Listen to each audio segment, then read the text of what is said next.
All right, everyone, welcome back. All right, let's see if this will work.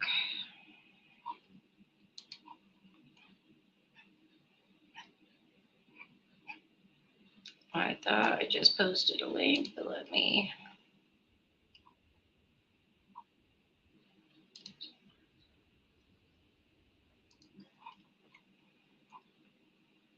All right, so let me share this.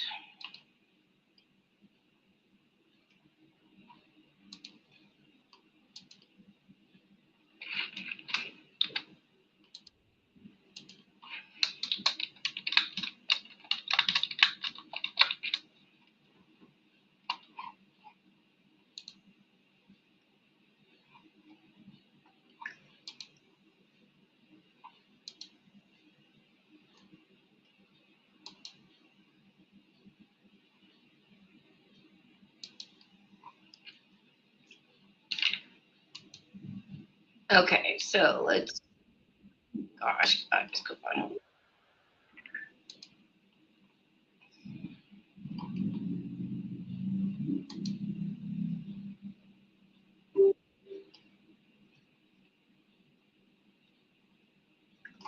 All right, let me see if this is working in the group.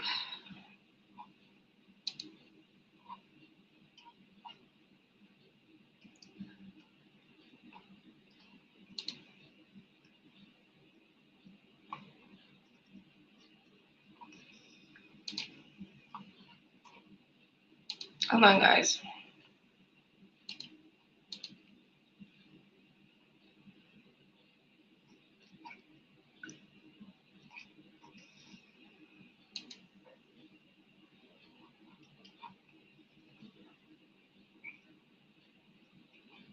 All right, let me just put.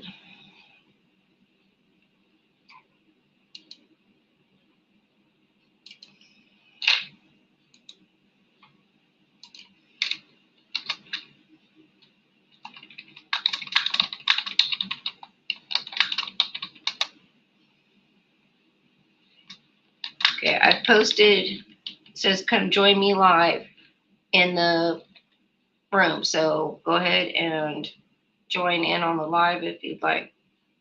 All you need to do is just click the YouTube link. This should fix our problems. Once you get to the stream, if you can comment on YouTube so I know that people are seeing this. I see that there's 4 people that have found the link so far. I just want to make sure that I'm able to see your guys' comments. So if you can just put a hi or something.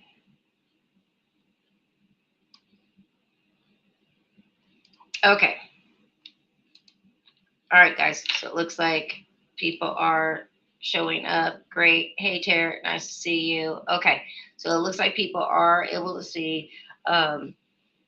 I guess it's just going to take a minute for people to be able to find this link and join us here. But little by little, it's starting to go back up. So I guess we're going to kind of start all over from scratch since the other one got deleted. So I'm Christina George. I'm host of Paranormal Connections radio show. I actually became involved in following Russ McKamey and McKamey Manor around the end of 2011, beginning of 2012. Hey Frank, you're in right now. Let me give you guys a link so that if you want to join in on the video, you can. So give me just a second. I gotta go to the.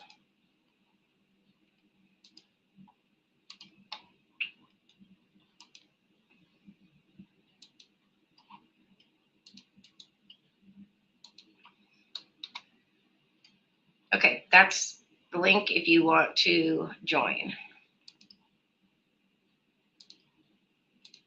I'll also post it here.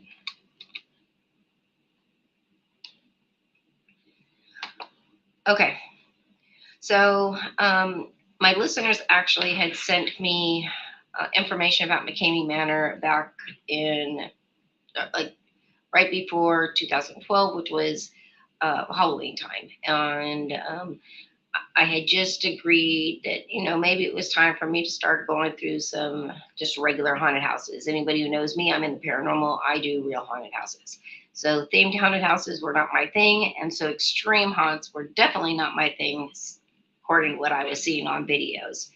But it was interesting. It was interesting. I'd never seen anything like that. And so I decided that I was going to go ahead and reach out, contact Russ, see if he wanted to come on the show and talk to me. One of the crazy things that I noticed right away.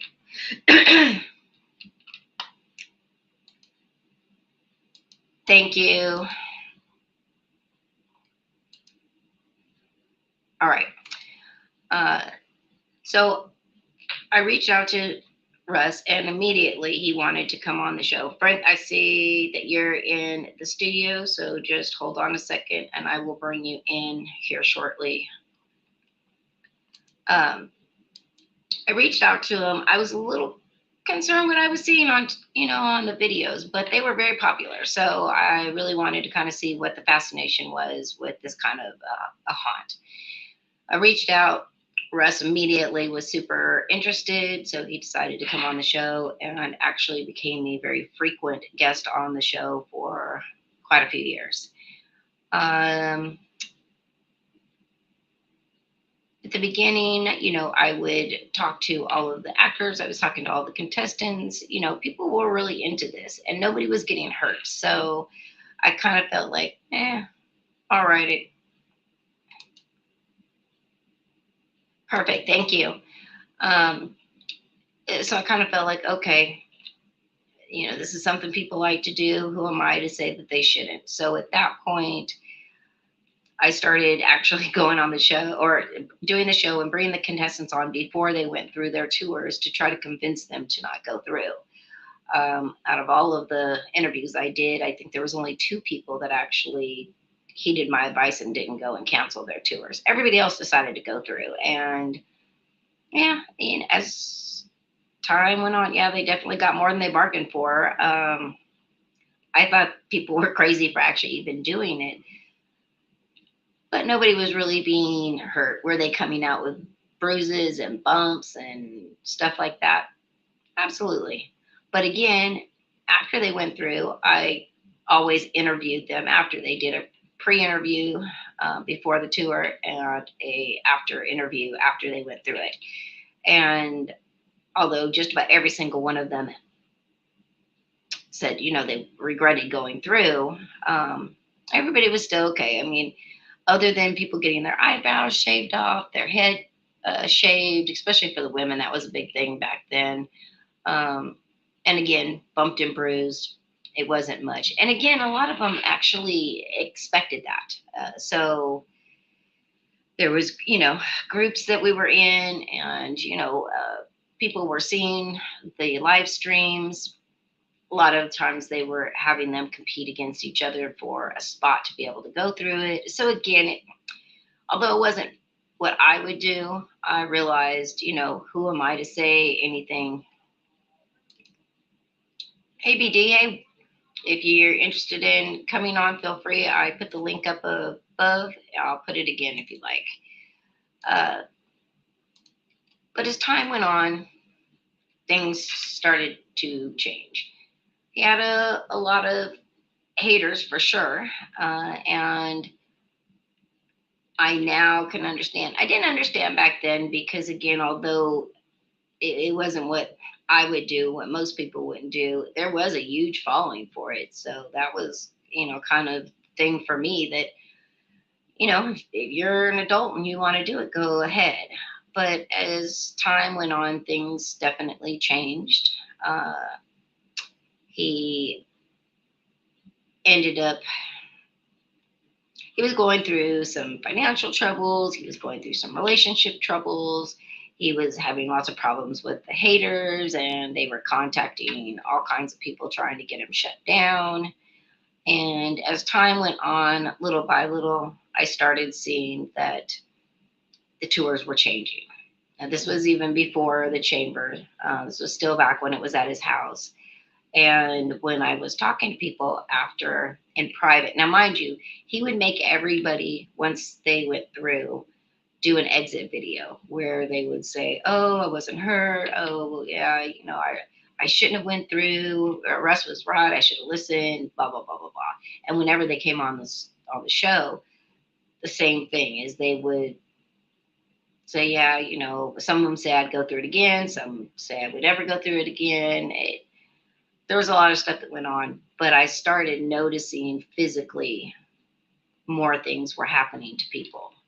And one thing I did tell Russ at the very beginning, especially seeing that he had so many haters and there were so many groups that were created, just like this one, and I didn't really know how much to believe in everything, because one thing that I noticed was with Russ was that he is somebody that will create all kinds of lies all the time.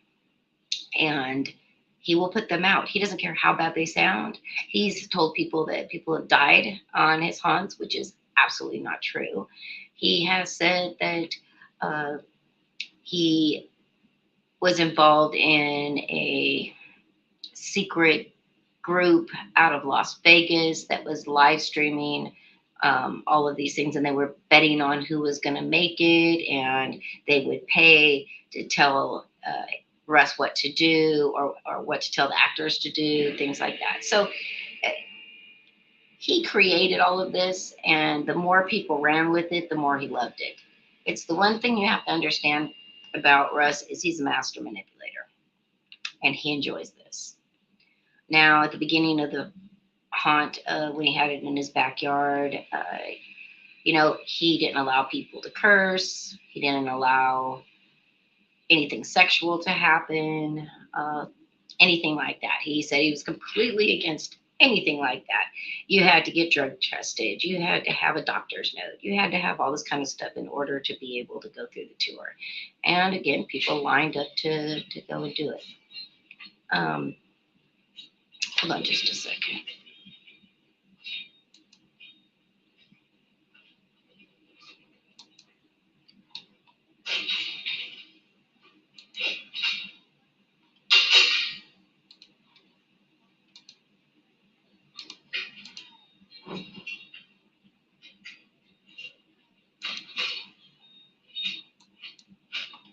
Okay, guys, sorry, I'm not sure what's going on with all kinds of noise in the background. Hold on a second. I'm going to actually Frank's back on. I'm going to go ahead and bring him into the studio. Hey, Frank, can you hear me? Yeah. Hey, how are you? I'm good. I don't know if I have to be backstage, though. No, you're fine. You're fine. Okay. I just want to make sure I was in the right spot. Yeah, no, you're in the right spot. You're live on the show right now. And so I saw you pop in a couple of times. So do you have a question or do you have a comment on McKamey Manor? No, I've been following this for years, so I'm just a fan of trying to get to the bottom of what's really going on, kind of thing. So. Mm-hmm. And how long have you been following this? Oh my God, when was he? How long ago was he in California? Oh, yeah, back. Well, I mean, I got involved in California right around 2012. He had been doing his haunt for, at the house prior to that, before anything changed. But It's got to be. It's got to be that long then. Okay. Okay. Do you remember me covering anything with McKamey Manor? I don't remember seeing anything other than like just videos. Like the one that stood out was his neighbor. She went through it twice. Yes. So yeah, that's all I kind of remember. I don't remember any shows. I don't remember you interviewing anybody now. What's good though? Yeah. Well, for me, again, at the beginning when I got involved with this, it's just because my listener said, "Hey, you should check this out. You should go through this haunted house." And I was like, "Oh, hell no." I don't even like going through, other ones. So, oh, hold on. BD is asking, did you go through a tour or research it? No, I just researched it. Now, again, extreme haunts, actually just even themed haunted houses are not my thing. Real haunted houses are my thing. And so extreme haunts to me was completely foreign back then. I could not grasp why anybody would subject themselves to that, volunteer for it. The fact that back then all you had to do was just give a bag of dog food was crazy to me, and go and have all this stuff happen. But again, when I first got involved at the very beginning, it was it was nothing like it was eventually, and like during the chamber and Kate Silva, all the different versions he did of it after. Once he was no longer able to do it in his home, because again, the more videos he put out and the crazier they got. And then he kind of became a little bit big headed with the egos, because he was getting a lot of attention online. They were wanting to do documentaries on him, just all these kinds of things. But it also created a huge circle of haters for him. And he did try to get me to go through the tour myself. Absolutely not, would never do it. Again, I was happy to cover it because, again, it was something really popular at that time. And so I kind of thought, like, okay, if my listeners, that's what they want to hear about, is this really something that they would want to go through? Is it actually a haunted house? Like most people were most people, when they hear, a haunt, they're thinking that, they're not going to be touched, they're going to be scared, etc. That was right at the time that really a lot of the bigger, not escape rooms, but extreme haunts were coming out.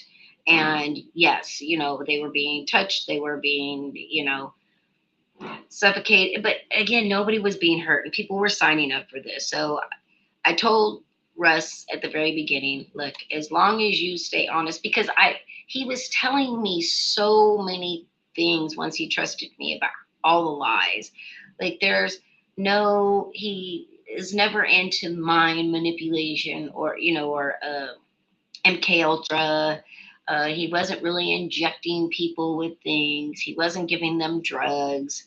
Again, there was no Las Vegas people betting on these tours. There was just so many lies that was being put out.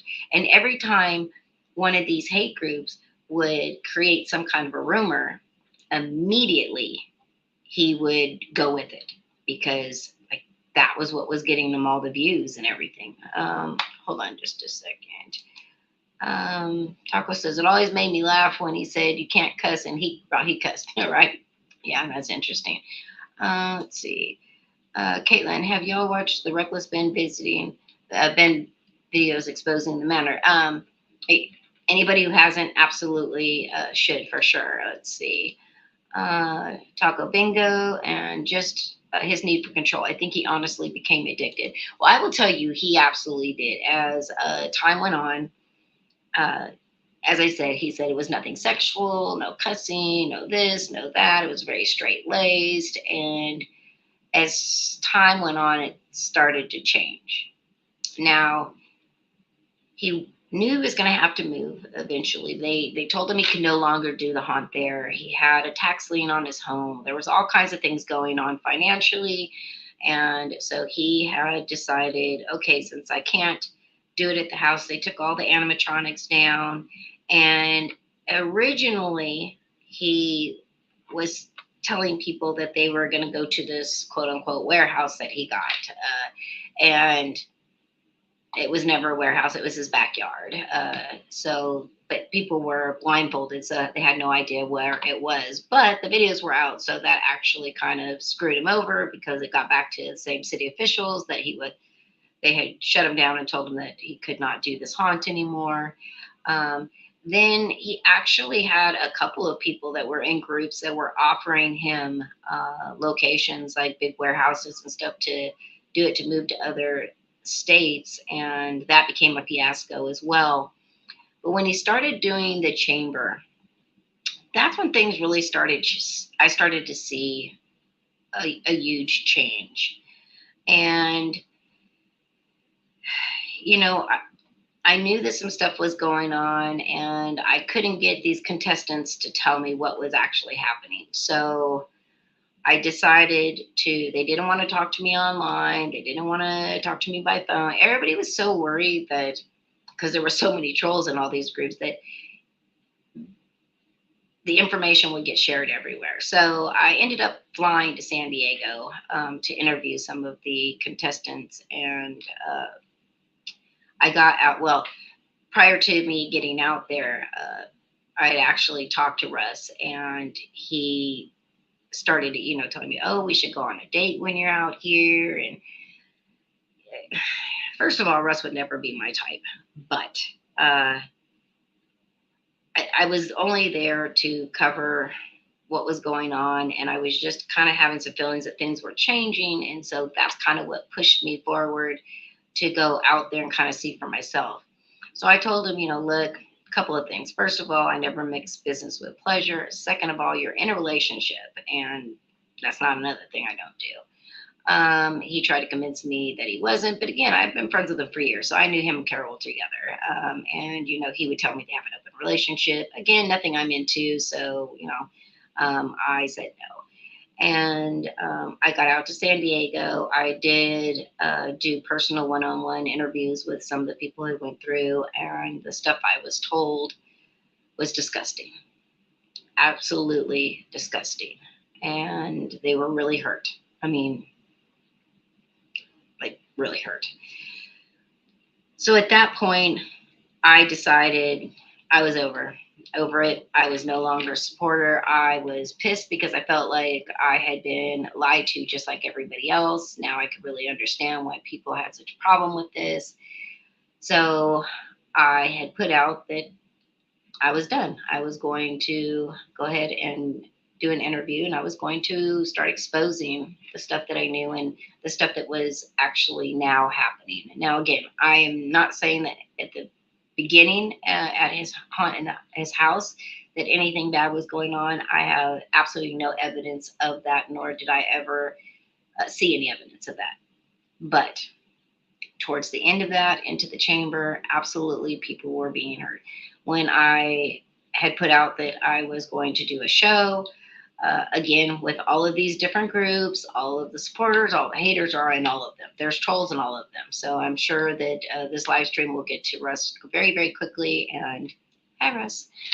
Anyway, he got so upset that he immediately went out and put a post up saying that I was this ugly old scorned woman, and I was only trying to do this and say these nasty things about him because he had rejected me and my sexual advances. That was funny. So I posted it. People started trashing him again. The more research I started. Go ahead, Frank. Sorry. Yeah, I kind of hope that wasn't true. Oh, that I had tried to get with him? Exactly. Yeah, absolutely not ever. I knew I pissed him off when I said I wouldn't go on a date with him. Russ, in his mind, thinks that all women adore him. Oh, my Lord. And unfortunately, because of these groups, he has such a big cult fan base that a lot of them do. I used to see women like fight and argue, even though everybody knew he had, a partner that he lived with and, was doing the tours with, everything.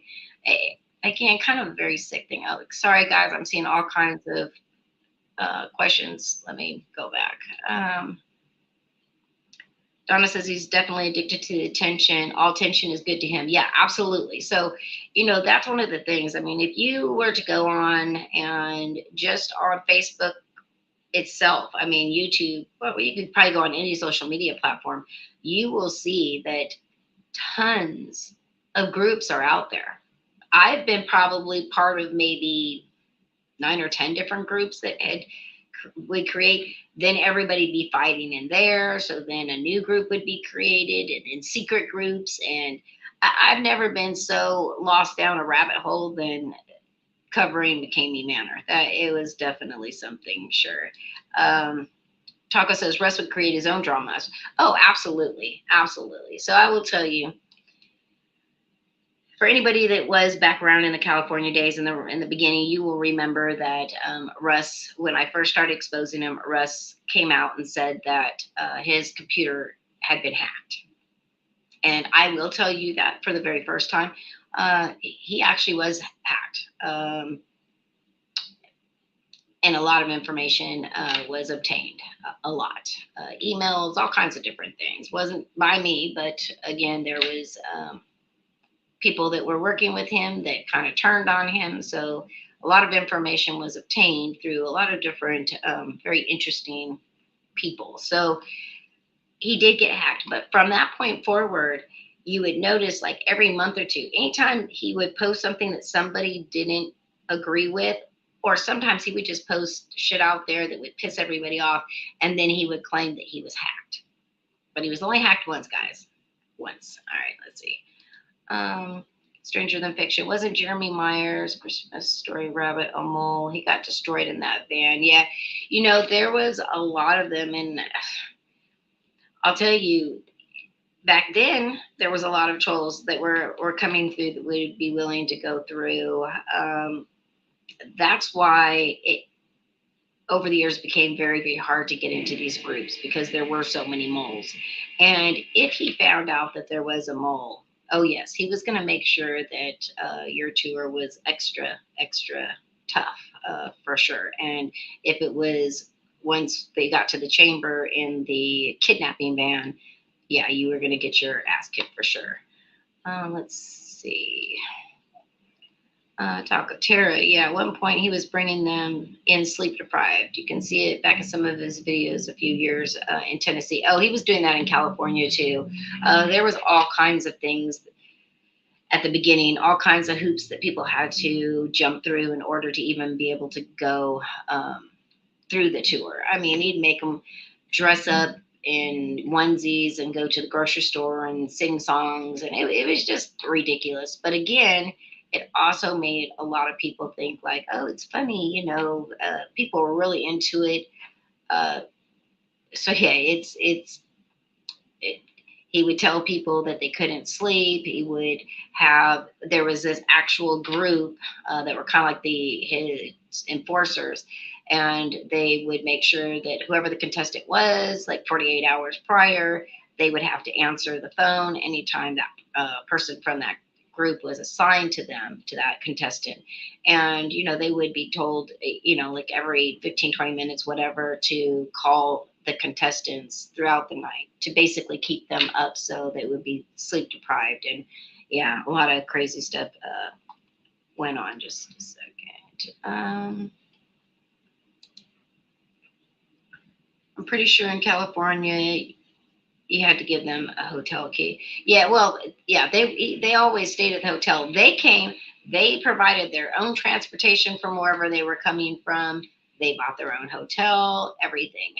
Nothing. He didn't cover anything, and then he would make plans, for you afterwards to be picked up to go through the tour.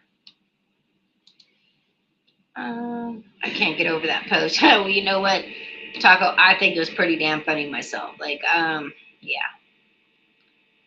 I don't know why he would ever, ever, ever, ever think that I would be interested in go after him. But again, he says this stuff, but everybody has to remember, like, I was really, really close friends. I talked to Russ probably a couple of times a day, and I knew, a whole lot about him. So he didn't really want to go up against me too much, because I had, the one thing about me and my show is that anything I talk about, I have receipts. And so he knows I have no problem putting out conversations when I wouldn't normally put them out, but if you call me a liar, oh yeah, you want to, people need to see the truth. Oh, I have no problem sharing it. So that was kind of scary for him, I think.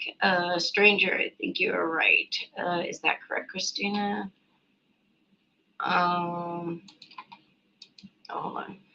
I honestly don't know how women even find him attractive. I don't either. I don't know either. I really don't know. So let's see. Do you know what it was that made all those actors decide to leave him? Okay. So I posted a radio show in the group that kind of explained that in their own words. But I will tell you that prior,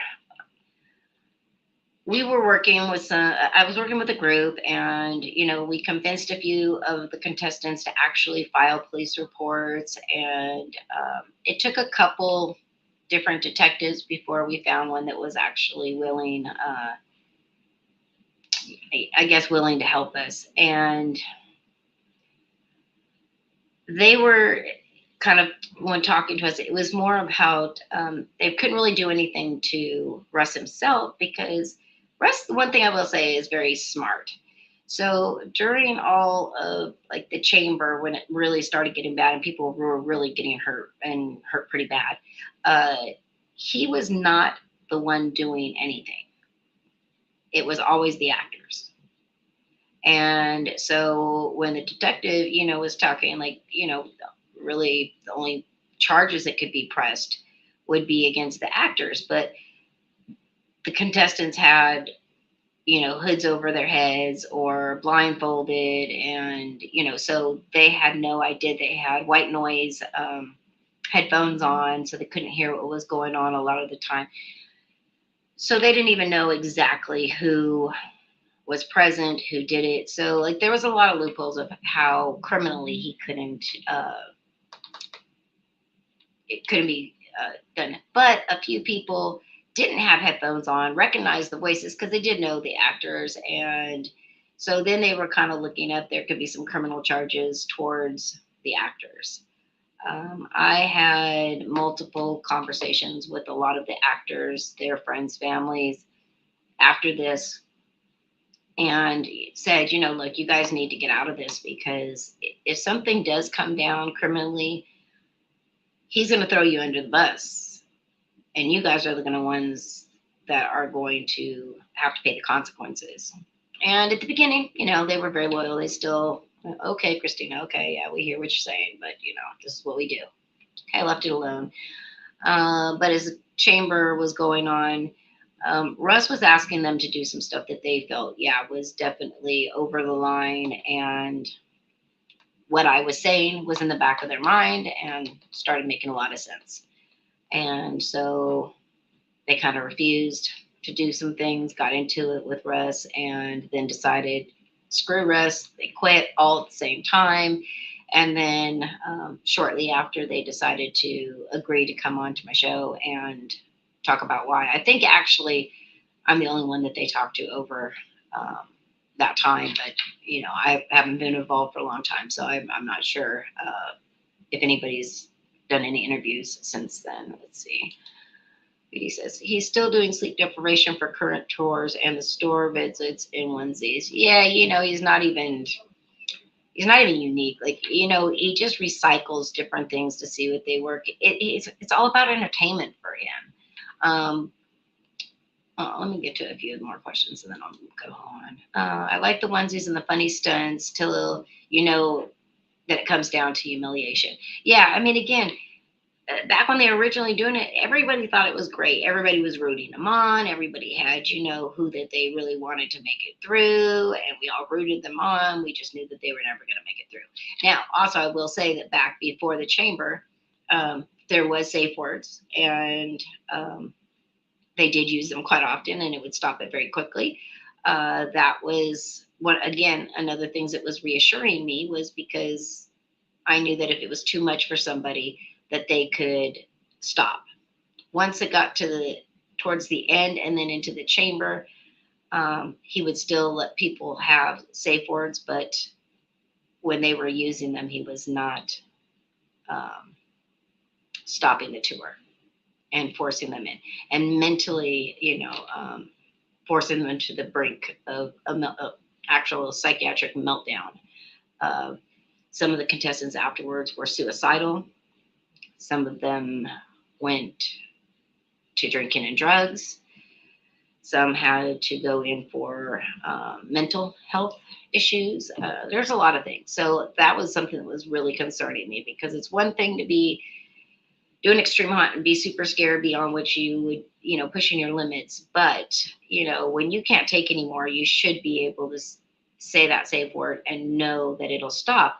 If you're convinced that all you have to do is say the safe word, and most people that go through it don't want to say it, but if they say it and then all of a sudden the tour doesn't stop, imagine mentally what that does to you. The panic sets in, and everything is 10 times worse. So let's see.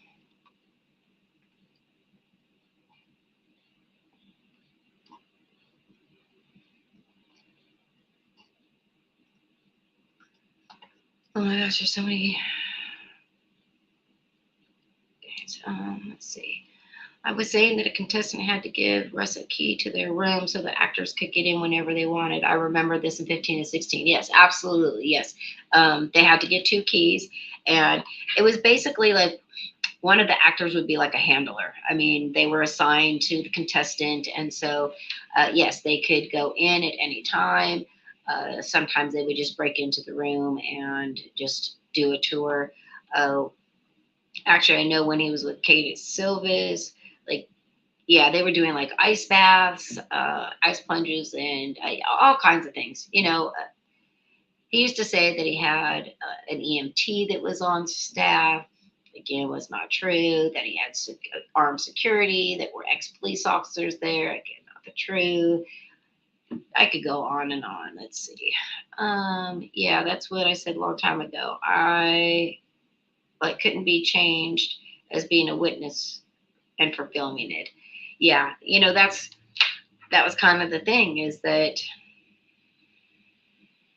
back again in the beginning it was normal if you're a actor in most haunts, a lot of that stuff that he was doing originally was very normal for extreme haunts, but it got very twisted. That's the hold on. Are you able to talk about what happened to all of Ross's props that he used to have before he went to the van hunt? Okay, so there's a couple things. So part of them, he knew that he was going to have to move because the house had to be sold.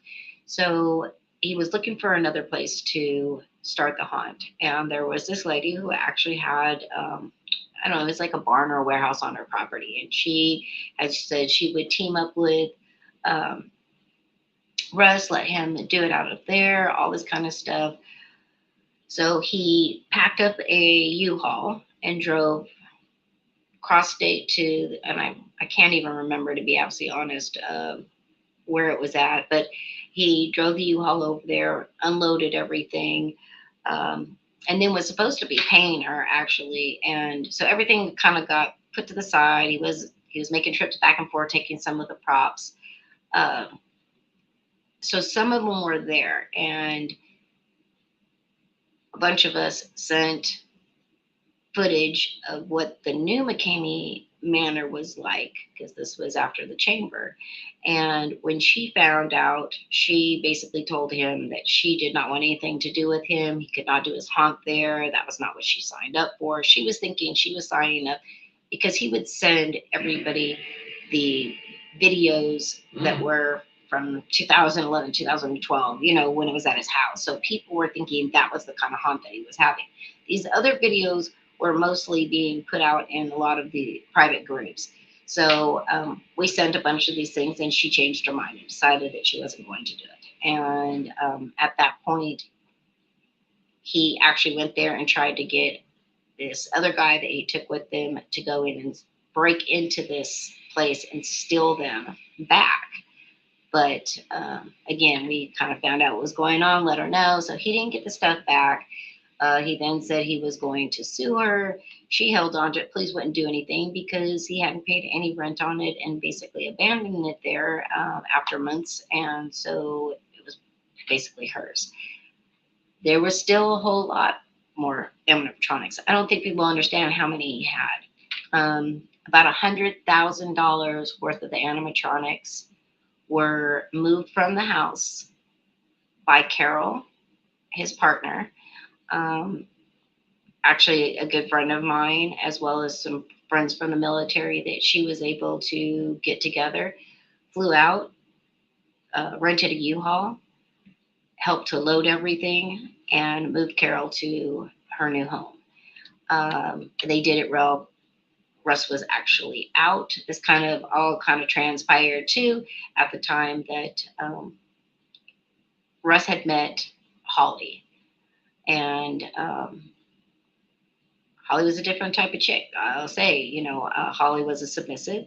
And now, as much as he says he hated the BDSM community, she was absolutely in it. She was a submissive, as well as Marissa, and they both were into torture. So he got with Holly and then decided that, hey, That he was going to, instead of moving with Carol and getting a new place, he was going to have Holly move with him. And Carol wasn't going to have it, so she got very upset. So people came to her rescue and helped her to get to another place. Now, the only thing with that was that he was gone, so when he came back, all the stuff was gone. And he made a police report and stated that the actors, because this was right after they had quit, that the actors had actually stolen over $1 million worth of props. In reality, it was about $100,000 in props, according to Carol, and she absolutely took them and had them in her possession. So I kind of thought that was pretty fucked up, to be absolutely honest, to let the actors possibly take the fall for stolen items when that wasn't the case. So that's that. Let's see. Oh gosh, there's a lot. Oh, a safe phrase now, so it's not a safe word. Yeah, let's see. Yeah, that's what pissed me off. It's going to give anyone PTSD. Yeah, and a lot of people, I'll tell you, a lot of people aren't on social media anymore. Actually, one of the contestants I got very, very close with was suicidal, and she's actually never been the same since. I still check on her from time to time. But yeah, it does something. I'll show you. Was there a screening during the California days like there is now? Well, there was qualifications that you had to have. You had to be a certain age. You had to have a doctor's note saying you were healthy. You had to go through a drug test that they would give you when you showed up, before you went through. You had to bring dog food. It wasn't, really hard to get through. And most of the stuff that they said that they did, I knew people that were contestants that they flunked their drug test and they still let them go through. So go figure. How many do you say came forward to you? Well, look, from 2012 until 2017, I interviewed everybody that went through that would agree to come on the show. People that came forward to me about how bad it really is. Well, again, it was gradual. So at the beginning, I was seeing things. I would talk to them on video afterwards, and I could see like bruises, cuts, things more than I was seeing before. But they didn't. Everybody was really scared to say anything because of that stupid NDA. Because it said that if you went back and you had anything negative to say about them, that you could be sued for $30,000. Now, I told everybody that it was BS. I talked to attorneys, everything. It even if he was to sue it, can you imagine going to court and saying, yes, Your Honor, I want $30,000 because this person signed up to get the hell beat out of them. We beat the hell out of them more than they expected. And then they went around and made a police report and went to the hospital and went on shows to expose me. So I want $30,000. They would laugh them out of the courtroom, including that stupid, the contract you have to sign. Again, but people didn't believe. They were afraid. But to actually come forward, there was probably about 10 that were like really hurt.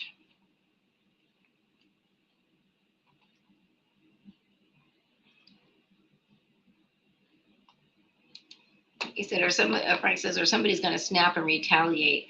Well, the thing is that a few people did try. But again, you have Russ, you have maybe 5 or 6 pretty big guys. You're usually bound. So again, it would be like if you were kidnapped. Do you really think you're going to be able to fight off all of your attackers, your kidnappers? It's not. You're overpowered. It's just kind of how it is. Let's see.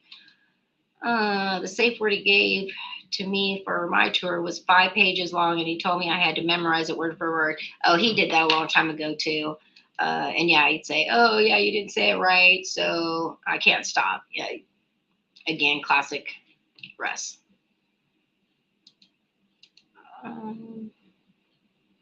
think it was in Illinois. Yeah, you know what? I think you are right. Stranger Than Fiction. I think it was in Illinois where that location was. Then they were going to do it. They said him and Joe Garcia said that they had bought a warehouse out where he was at, I think in Tennessee. And I'm actually still friends with Joe, but he didn't even. They didn't have a warehouse. Joe lived in his mom's trailer, and kind of similar to what Russ is living in. And they were going to create a very similar thing to what he has now over there. And again, we kind of went ahead of things, and he was in more of a residential area, so they weren't going to allow it to happen. By Russ going to Somerton, where he has his trailer, is actually considered a rural area. So when he did go out there and we tried to shut it down, to the mayor, the police chief, police officers, there's actually a police officer, a couple that lives across the street from him. One is a police officer. They all were disgusted. They all wanted it shut down. But because it's in a rural area, it has different rules. And I will say that I kind of dropped off after that because, first of all, what he's doing now is nothing like what he was doing in California.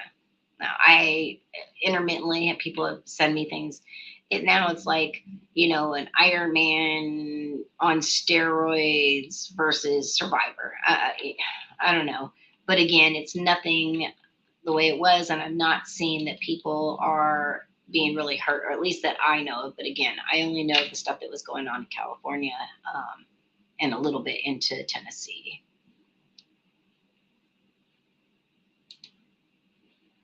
Hey, Jam, nice to have you here. They screwed with Laura Bullock bad.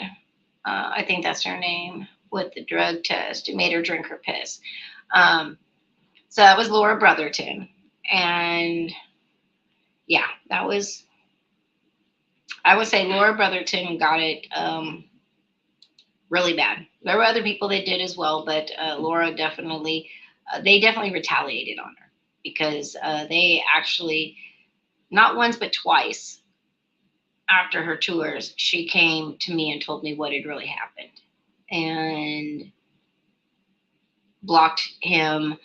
Then she got so much harassment and attacks from people in the group that were coming after her that she couldn't take the pressure. So she went back and wrote this whole apology letter to the group and to Russ himself, and, wanted to go on the tour again. And, he ate that all up. So he brought her back in and let her, and boy, oh boy, the last time she went through, yeah, it was bad. And it really upset me. It really did. Because again, I warned her not to go back, and that if she went back through another tour, if she thought it was bad the last few times, I knew what was going to, I didn't know what was going to happen, but I knew that she was going to come out bad. And I did everything I could to warn her. And for months after that, she would call and cry and agreed to want to do something. And it was just too much for her.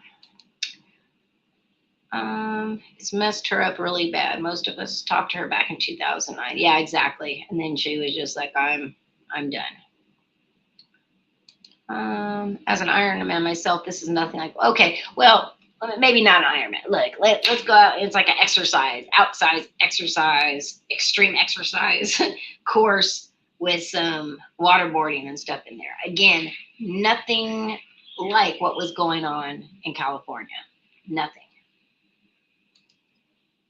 I think she probably went back because it's like trauma bond and in disbelief at first. Yeah, it was. And he would make, like, the groups, they were just brutal. They were brutal. Like, they would attack, like, they would be supporting these contestants one minute, and if they were to, say a safe word and stop, or they wouldn't agree to things or whatever, then the whole group would turn on. I mean, it was just crazy to watch, to be absolutely honest. Brandon says, if she got attacked the first time, why did she go back? Okay, again, what I found is a lot of these people are really into the whole torture vibe. So they would go through it. It was always way more than they expected. And then he would hype them up and say, "Oh, but you got so, for a woman, you got so far, you should go through it again, and you can probably make it through this time." And they did. And, I can't explain it. But yeah, it happened over and over and over. So go figure. I think she probably went back because, yeah, it's definitely that. I wonder if any of the actors ever reached out to anyone to apologize. Donna, I don't know, but I do not believe so. Again, all these actors are extreme haunt actors. Again, they were starting to see that the contestants were looking more and more for something more extreme and more extreme and more extreme until it just got out of hand.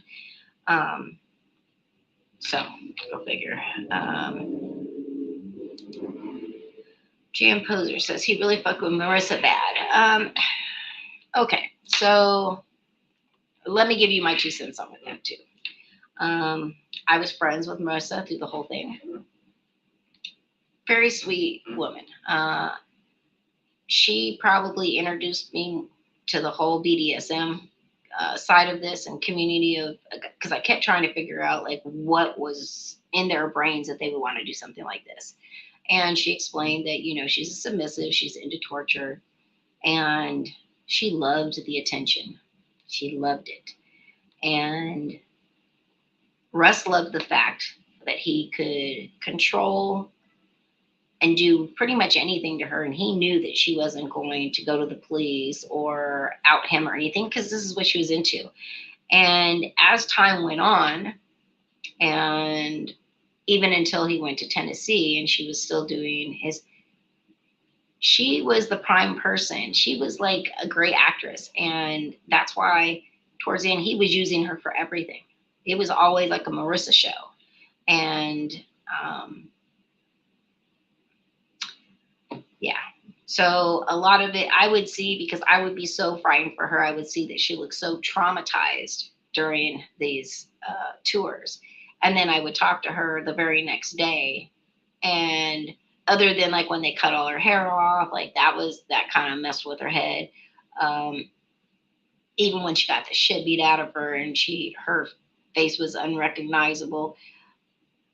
I hope that you're never going back. And she's like, "Oh, I'm scheduled next month." So part of me felt sorry for Marissa. The other part didn't, because again, if you're getting into this and you don't know what you're getting yourself into, that's one thing. But I also have privy to know that, a lot of these things were with Marissa were stopped. I mean, are highly edited. Let's just put it that way. So I'll just leave it at that. What's the worst injuries you have seen with people going through this? Physically, I would just say like few people had some broken bones. Mostly it was just their faces were disfigured. I mean, you can imagine somebody just getting the hell beat out of them and their face being unrecognizable. That happened a few times. I would say probably the worst injury was mentally, because again, I saw people be suicidal, become alcoholics, drug addicts, mental hospitals. I would say that would be the worst. She was told really bad a few years back, like threatening her. Oh, well, I mean, again, I'll just tell you that I've been told, I have had threats, a lot of the same kind of stuff. Like it just kind of goes with it. She knows that she's been part of the trolling groups before. Just like I said, Marissa is not as innocent in all of this or a victim as she makes it out to seem. In fact, the very last time that she got really hurt, she finally told me she was done. She reached out to me. I still have those messages. She was finally done. And then A few months later, somebody went and, had an interview. She was still,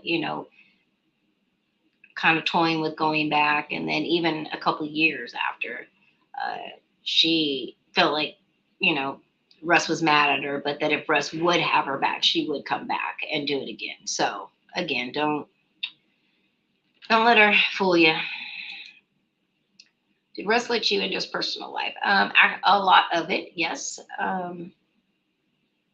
He did trust me, and there's a lot of stuff that I, have not shared, nor will I. The really personal stuff, I don't feel that it's my place. When it comes to McKamey Manor, what I know about it, yes, absolutely, I have no problem sharing any of that. No, don't be sorry for it. Again, it was kind of funny because going back to when Russ asked me to go out on a date with him, and I wouldn't, and I decided to expose him not too long after that.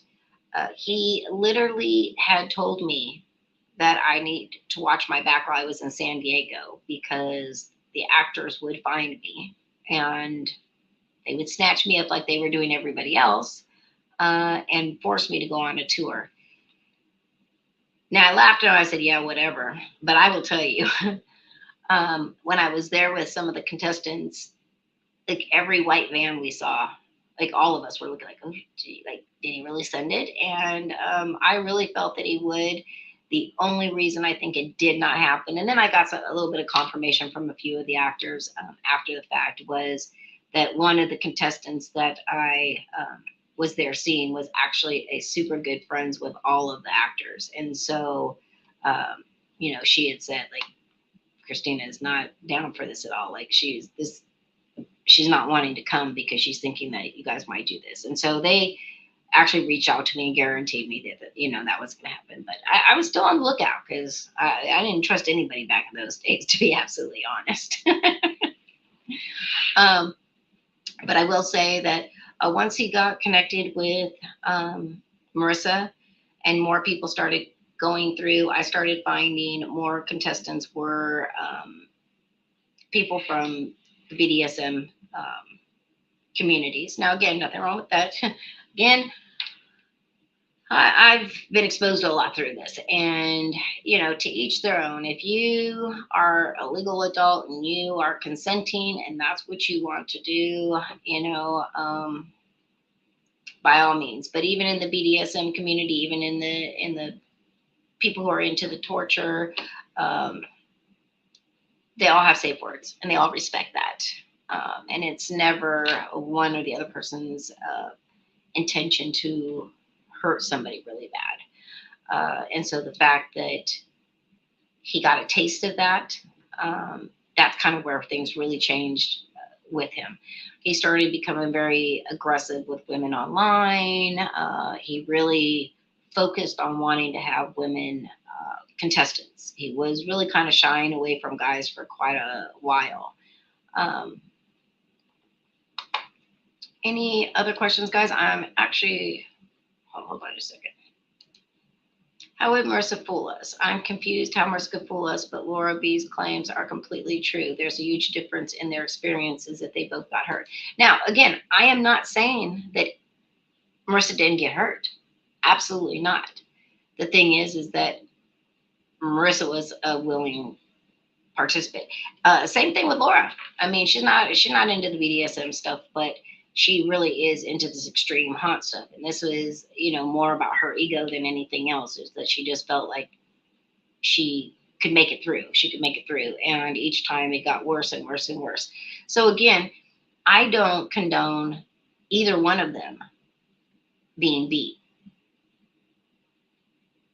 But again, how many times are you going to keep going back to where I'm going to keep feeling bad and thinking that you're a victim? That's what I'm saying. I spent, if Marissa, ask her. I mean, I could put out the messages. I spent years trying to talk to this girl and try to understand why she kept going back. But again, as time went on, a lot of it was edited. A lot of it was staged.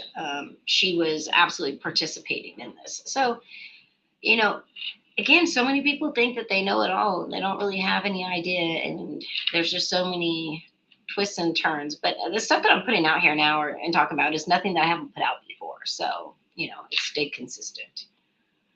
Let's see. Have you talked to many people who've gone through his Tennessee tour? No. So at the very beginning, I followed it. But once I saw like kind of what was going on, other than like the waterboarding and stuff like that, uh, I wasn't seeing anything as horrific as I was seeing back in California. If I would have stuck with it. Once it kind of went to that and he kind of like calmed it down. It was still kind of a little crazy when Holly moved out there with him at the beginning. Then she kind of became the star because he was afraid to bring anybody else in. But from things that people have sent me, I'm not in any of the groups.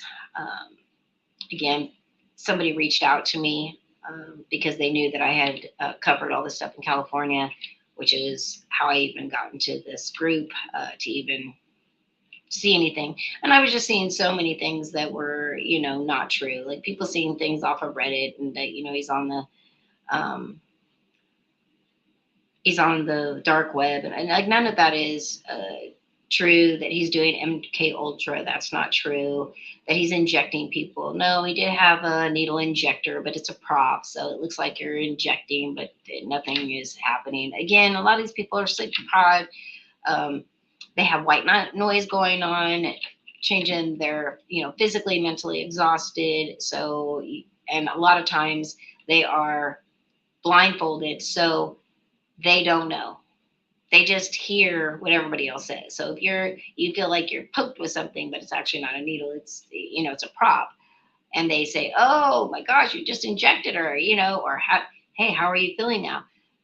Just the suggestions, especially when you're in such a chaotic and scary situation, your mind can play tricks on you and convince you that things are happening. But again, though, that's how he does things. That's how he keeps it so intense, and again, all of that is one thing. Putting a hood over somebody's head and beating the hell out of them until their face is unrecognizable. No, that's a whole different level. Now you're taking a whole another level. What did his house smell like? So I never went to the house personally. Again, he wanted me to go. I was not interested in going. I felt like if I got there, they would like grab me and force me to go through a tour. I did not trust Russ ever, as far as that was concerned. He would say, "Oh, I promise, nothing will happen. You can just sit and like watch people and interview them on site before and after." And I didn't feel right with it, so I never did. But I do know a lot of people who have been in there. At the time, he had quite a few 6, 8 greyhounds. They were all from a rescue. There was urine and dog feces everywhere. Yeah, so from my understanding, it didn't smell so good.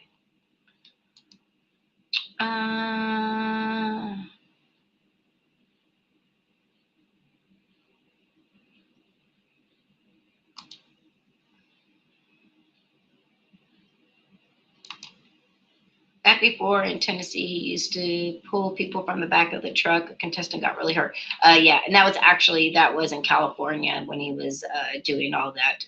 By the time he got to Tennessee and some other places, he got with Cadis, the Silva brothers, with Cadis Silva. They were doing them in hotel rooms. That's one of the big ones with Marissa. Everybody might remember. And yeah, that was at a hotel. Let's see. Can you confirm that Russ really does not have a money prize at the end? He will never let anyone go through the haunt, no matter what. Oh, so yeah, he's never had any money. In fact, he doesn't have any money. That has always been a big facade. He never had a lot of money. He had to take an equity loan out on his other house in San Diego before he sold it and use that to buy the trailer and property in Tennessee. And yeah, they were having. In fact, they back in California before he went there, they were actually having so many financial problems that Russ put up a GoFundMe. And the GoFundMe was that if you donated a certain amount of money, that you would be able to go through a tour before he left California. And actually, I was shocked, but tons of people donated. And two people that I know personally, it was a couple, had are huge extreme haunt fans, have gone through just about everything can think of, all of them out there, some even overseas, I believe. And um, they had donated, they were supposed to go through, and then all of a sudden, Russ canceled everything, took all the money, and left. And left all these people high and dry. So there's just a few of the things that he does, but he does not have money for it. He's always told me that there is no way he'll ever let somebody, or he'll ever admit that somebody has won. Now I do know that Ben or Danny or somebody went through and they were able to finish it, and won the money. But again, just like I told them, I told Ben, I don't think you'll ever see that money because he doesn't have the money. I mean, the guy works at Walmart. Like, you think if he had $30,000 laying around, he'd be working at Walmart? No. Like, oops, hold on. Oh, that's, hold on.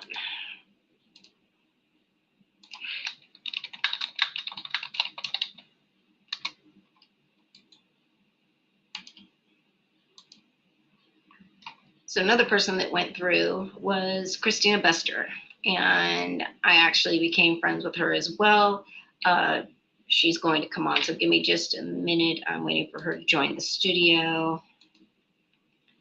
Agreed, it's different now, and there's some false info out there. Doesn't make it all right. No, I mean, again, as far as shutting them down, I mean, I've been asked this so many times.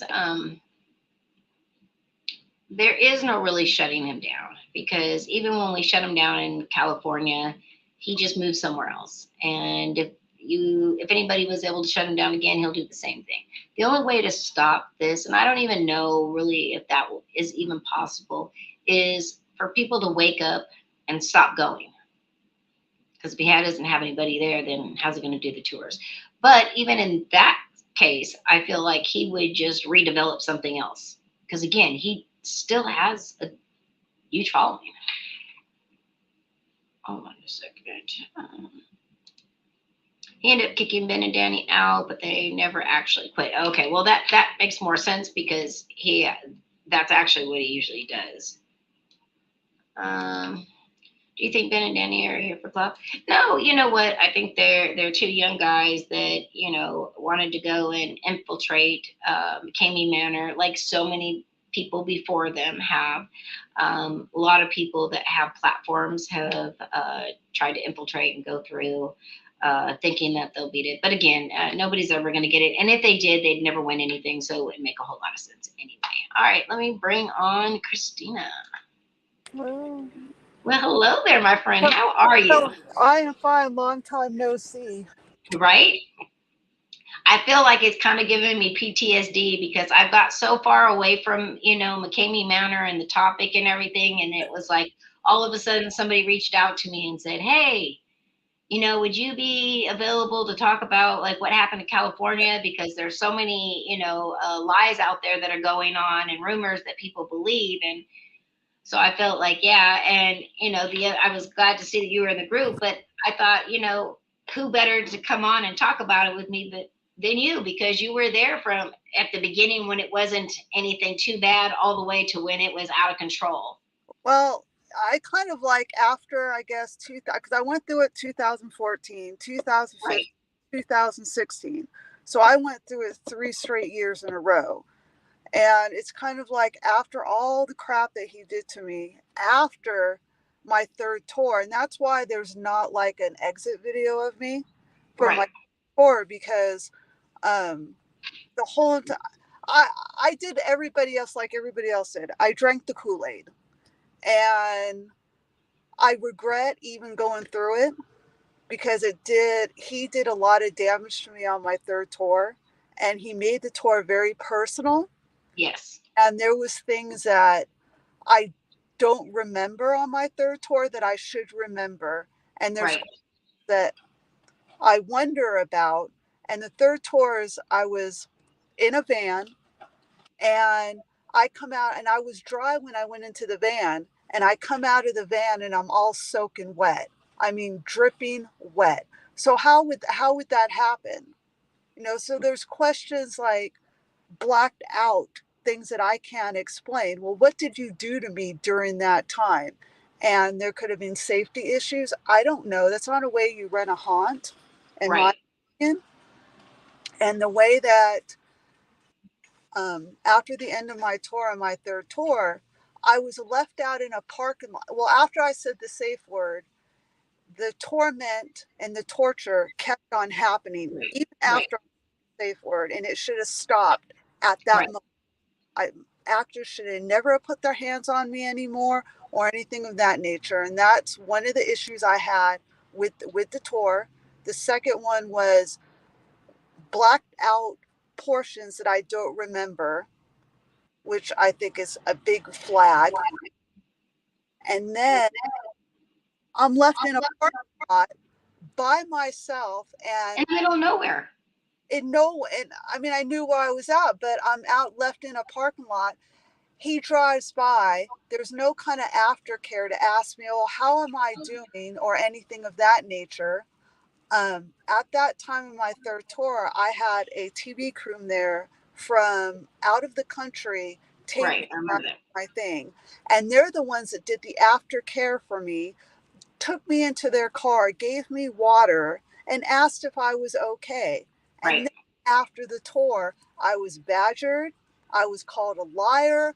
I was called this, and this. And why he made my tour very personal is because he had a problem with one of the actors that had left. And I don't mind saying the actor's name, by the name of Cody, that left.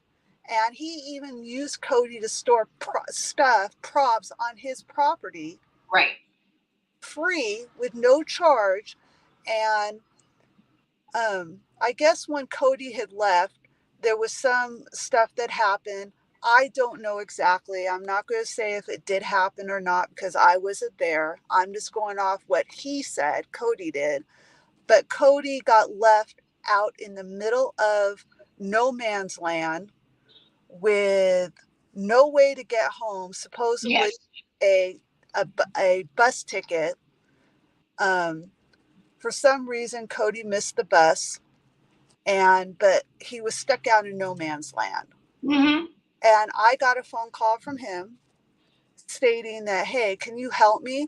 And I'm one of those types of people. I'll give you the shirt off my back if I can give the shirt off my back. And that's basically what I did. I got him home from wherever he was stuck out in no man's land. And that's when my tour became personal, because he didn't like that. He didn't like Cody anymore, didn't like the actor. Right. My tour was not just a tour. It was a personal tour that was vindictive, mean, and then my treatment after my tour. And I can remember back then, and I remember him saying, like, oh, she still wants to come through after she, has betrayed me. All right, well, I'm going to let her come through. And I remember talking to you, Christina. And I mean, it was normal back then for me to try to convince everybody to not go through. And nobody ever wanted to listen to my ass. But I can remember, like, begging you, like, please, like, don't go through this, Christina. Like, I just feel like, man, they're going to retaliate on you. And, each time that I saw you go through it, it got worse. And so I was very concerned. And I remember even talking to you after. And I mean, it was such a roller coaster for me going through this because, again, I thought all of you people were crazy for even doing this. But as I saw the years go by and I saw things change and get worse, it was really scary. And when you're touching on, when Russ likes you, everybody in his groups loves you. And the moment that he doesn't like you or what you say or what you do, everybody will come after you. And, people are like, oh, well, how bad could be? I don't think people even understand the amount of harassment and trolls and doxing. I mean, the kind of stuff that was happening. People were calling people's jobs to get them fired. Like it was just out of control what they would, go to. And I guess I've kind of came back to the surface or resurfaced because of, people can make their own decisions of what they want to do. They want to go to Right. McKamey. But from San Diego to where it's at now, it is a lot tamer. It is a lot Yes. different. And I Yeah. don't care what anybody says. I've gone it 3 times. I know what I went through, and it was pretty bad the third time. The first time wasn't too bad. It was mellow. The Yep. second time it got wrapped up. And then the third time it was personal. And I've never seen anybody except for the people that were in San Diego came out with some pretty bad bruises and everything Right. else. I've Right. showed bruises, I've showed pictures and everything else, but I have never seen anybody come out of the haunt in Tennessee as a way the people did in San Diego. So to me, the intensity between where it's now and California are completely different. That's exactly my opinion as well, because people are like, oh, if you were so about getting it shut down, why didn't you stay with it and make sure it got shut down again? Well, you know what? Again, I did follow it, to Tennessee, and I was 100% down to shut it down there too, until I started seeing that it was nothing like it was like back to just like a regular extreme haunt. It was like nothing, like you said. I wasn't seeing people coming out and their faces unrecognizable, eyes swollen shut, you know, just the horrible things that happen. And so I was like, yeah, if this is all that it is now, maybe we scared him enough in California, and he's got enough eyes on him that he won't try anything like that again. So right now, is it extreme? Absolutely. I actually know of other haunts that are much more extreme than what his is right now. And, that's something that maybe people, I'm sure a lot of people know you, Christina, but for people who don't, like, you are huge into the extreme haunts, and you've gone all over the place, including overseas. So you've gone through plenty of them. And have you ever been through another one that was as bad as McKamey Manor in California No, at the end? no. I went through Freakling Brothers, the victim experience, which is pretty intense. They have a fallout rate, and I've been through that 2 times. Actually, I've been through it 3 times, and one of them I got medically tapped out. They tapped me out. But I went from my very first tour with McKamey Manor. This is how off the with my extreme haunts. I've kind of slowed down a little bit because I'm 52 years old, so Right. I mellowed down my extreme haunts to a certain degree. But I went my first year I had gone in 2014. Did the victim experience. No, was it no, was it the first time or the second time? It was either the first or the second time, but the second time I went.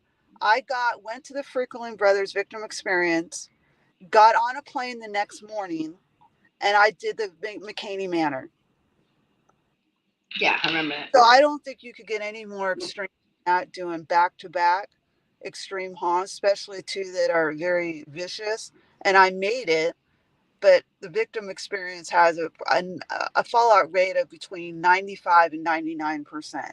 It's pretty rough, but not like, I mean, if I had to compare extreme haunts that I've gone to, that would probably be the one equivalent that I would compare it to.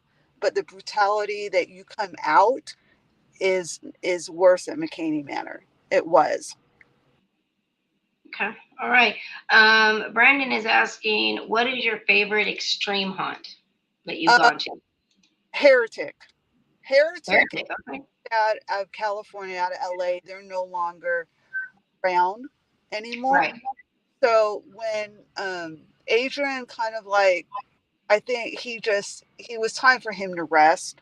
And when Heretic shut down, the actors kind of formed their own haunt, which is called Black Four Mass.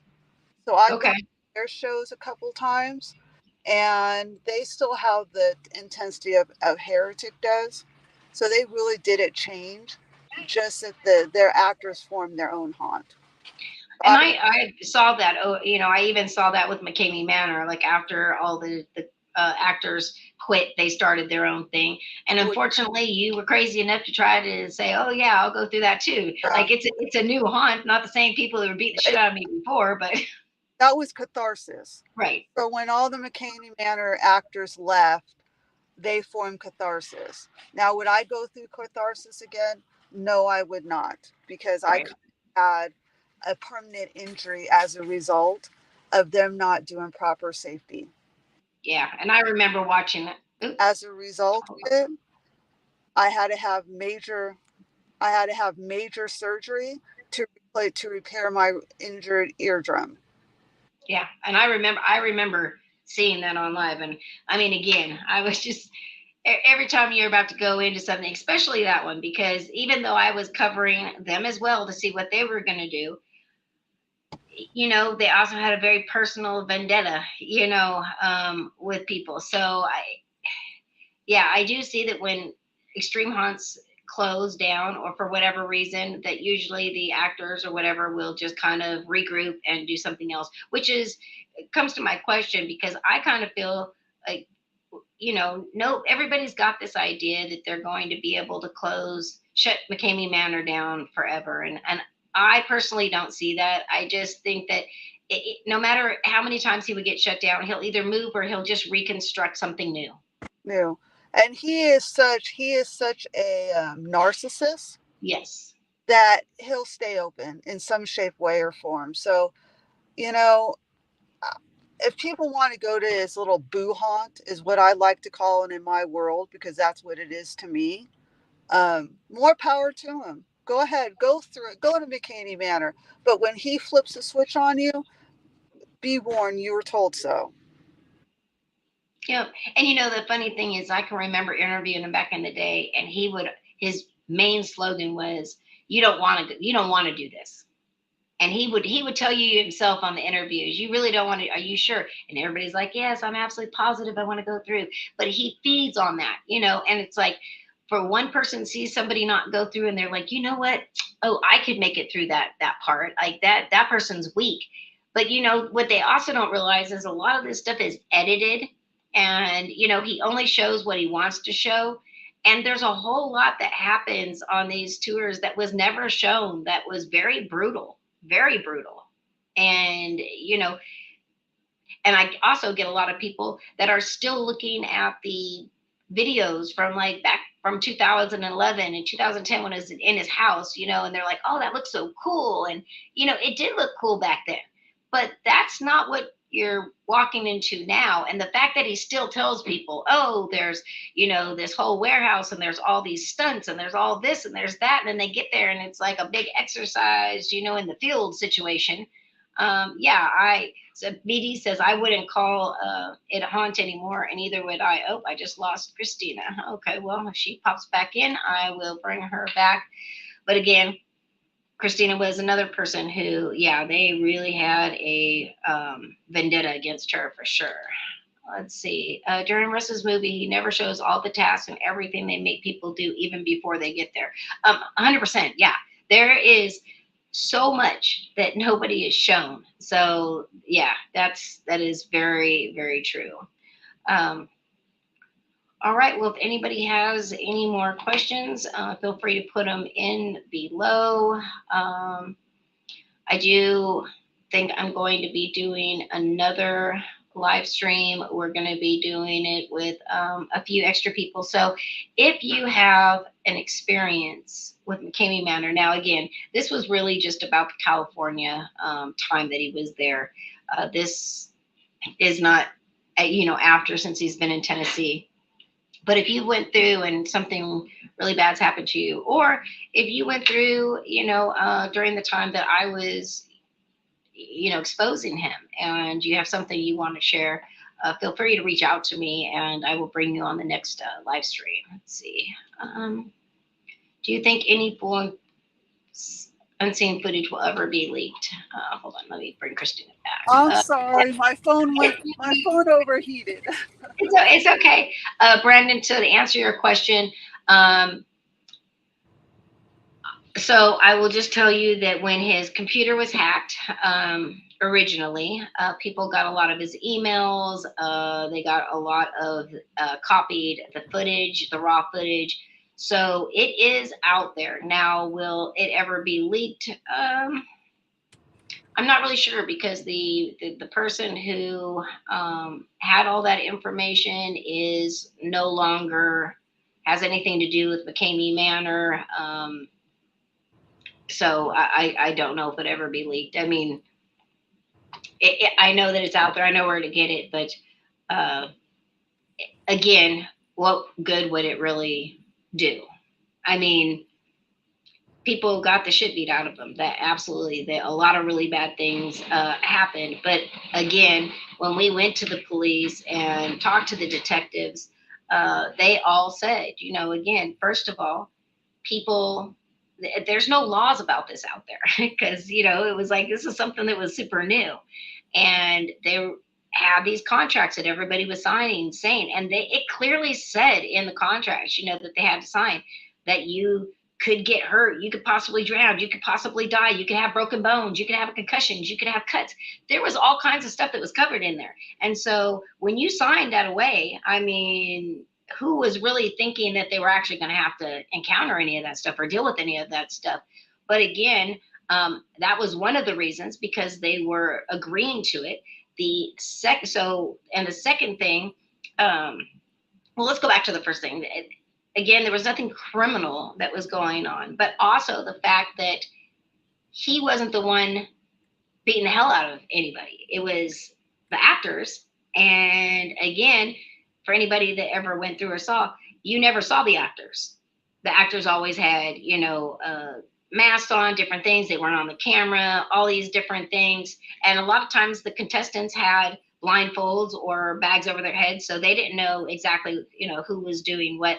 So what they did tell us is that civilly, you know, people could go, and if they were hurt, they could civilly go and sue Russ, and, you know, might be able to win that, only because they felt like a jury would be so biased about what people were signing up to do, that they would probably be on the victim's side. But again, they had the NDA, so people were afraid to do that, thinking that maybe they would have to pay $30,000 themselves for breaking the NDA. Like, there's all kinds of things. So it was very interesting time away. And Frank says you can never sign your rights away.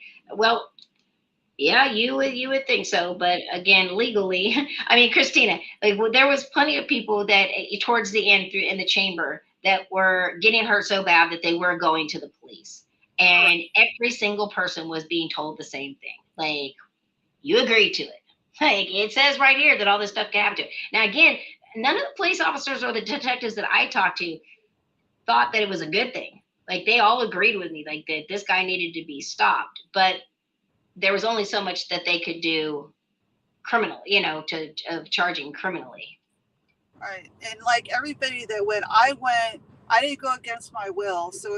And I signed a waiver. So what leg could I stand on? You know, right. And that was what everybody was saying.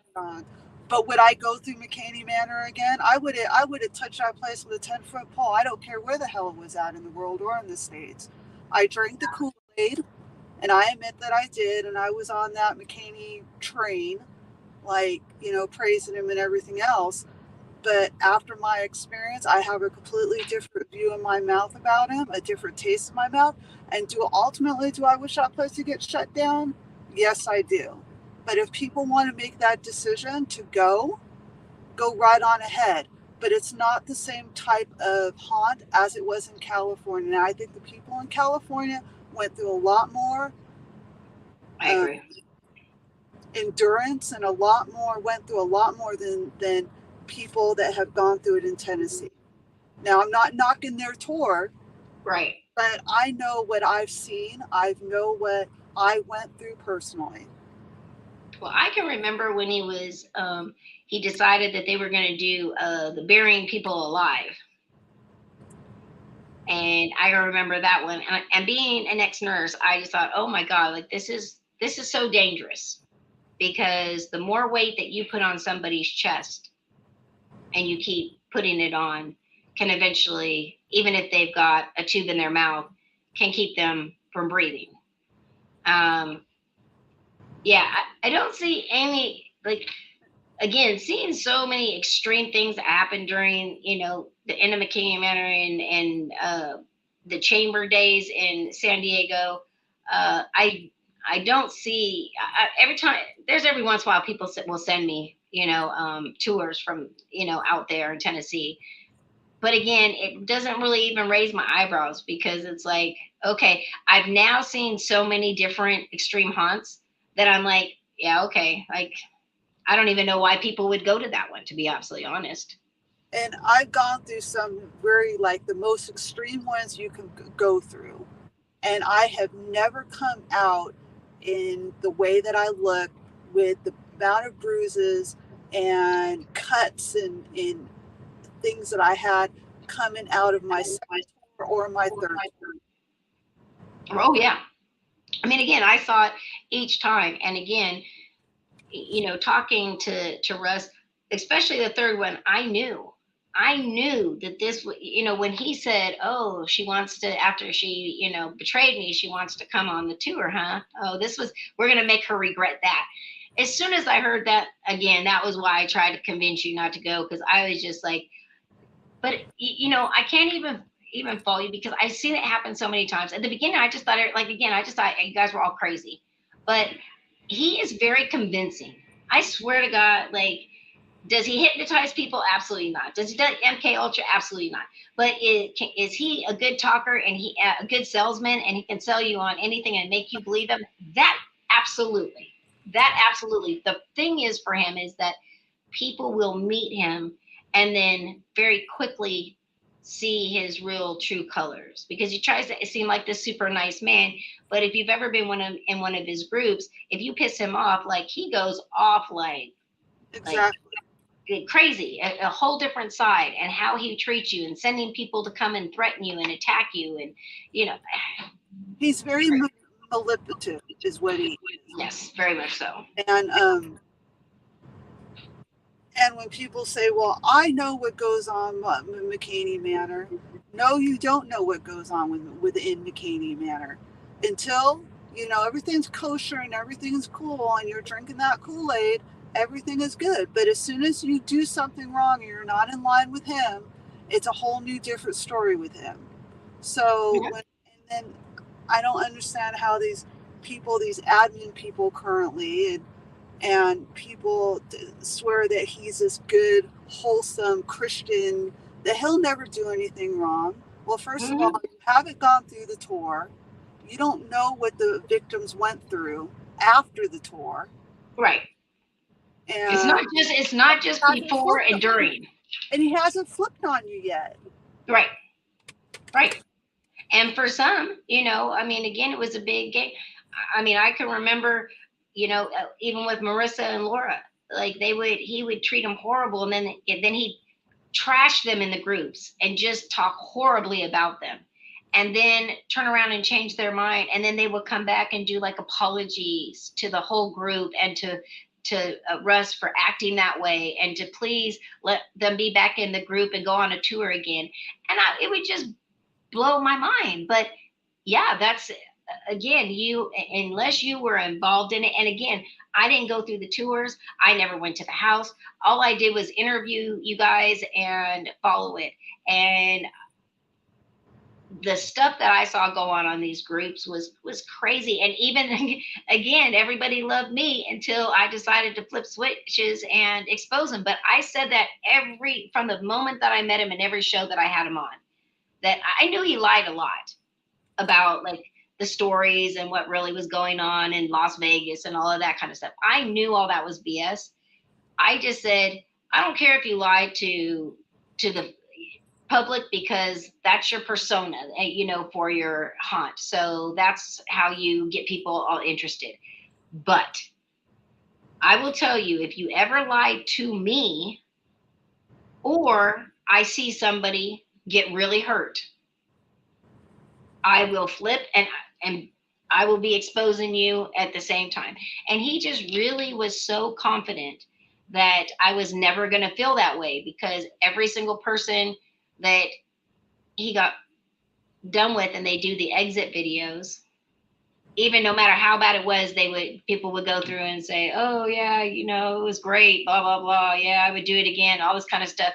And it wasn't until I really started making friendships with these contestants on the outside that then I would talk to them personally.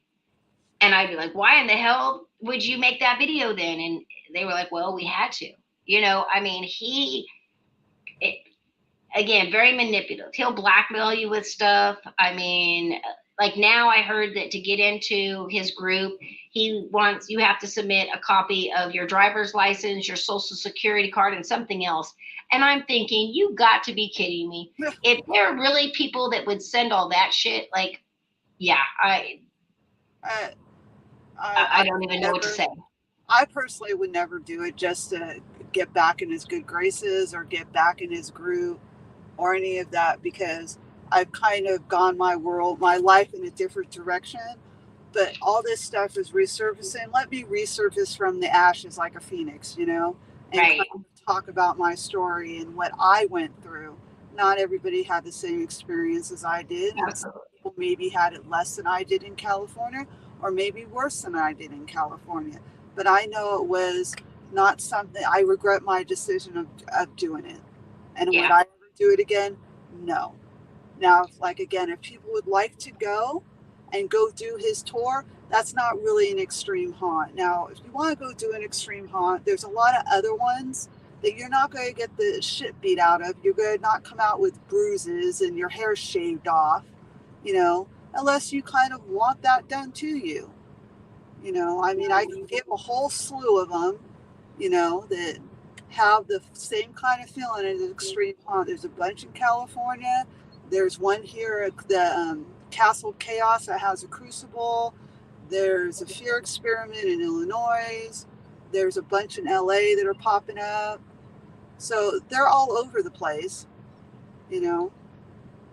that if you want to do an extreme haunt, but I would do your research on what you can tolerate and what you can't tolerate, Right. Because some of those because they're all different. Might traumatize you, especially if you have PTSD or something in your past that can re-trigger, your disabilities, is what I'd like to say. Absolutely. I agree with that. Vidi was asking, do you think the contracts are legit though? Can they be used in court if somebody sued them? Now, this is just my opinion. And again, I spoke to many attorneys over the years about it when we finally had got a copy of it. And again, we got a copy of the original one because when they hacked his computer, it was on his computer. And seeing it, everybody that looked at it, as far as attorneys, all said that if anybody would have went through civil action at the time, that it was a pretty good chance they probably would have been able to win, that the contract would be thrown out. Again, for the normal layperson, this is something that's not even in their thought process of an extreme haunt, plus something so extreme. And so when they would read that contract, again, their first thought is probably going to be like mine. These people must be crazy if they would agree to all of this. But again, does that make, just because you sign it, does that make a contract legal? Well, no. If it's, as somebody else said in the chat room, if you agreed to sign a contract saying it's okay if Russ kills you, and he kills you, would it be, no, it's not a contract. So again, there are certain things, but everybody was so afraid of that NDA clause that he would sue you for $30,000. That was enough at the time that people just weren't wanting to do it. When they would go to the police would again look at them like they were crazy, and it was their fault for ever attending something like this. And that's the kind of treatment that I got. Yes, I remember. I was going to file a suit against him, but that part kind of scared me. Right. He has $30,000. I didn't have $30,000 if I got sued. And then the other thing was, You know, I just kind of wanted I just wanted it, you know, not put my head in the sand. I just wanted it to end and go my own separate way. You know, No, I I had agree. enough trauma. I had enough him hounding me, him harassing me, his people harassing me. I just wanted to get on with my life. Yeah. You know?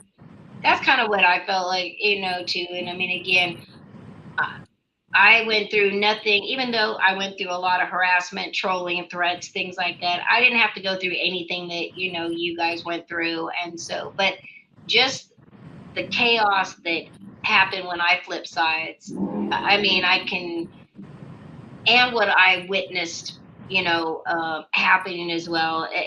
I'm I'm glad when people finally do realize, like, hey, this isn't the thing. And I left because, again, it was just kind of like, he just will keep doing things, over and over. And maybe he's getting a little bit scared and, trying to not be so extreme because now back then we had a lot of trolls in the groups.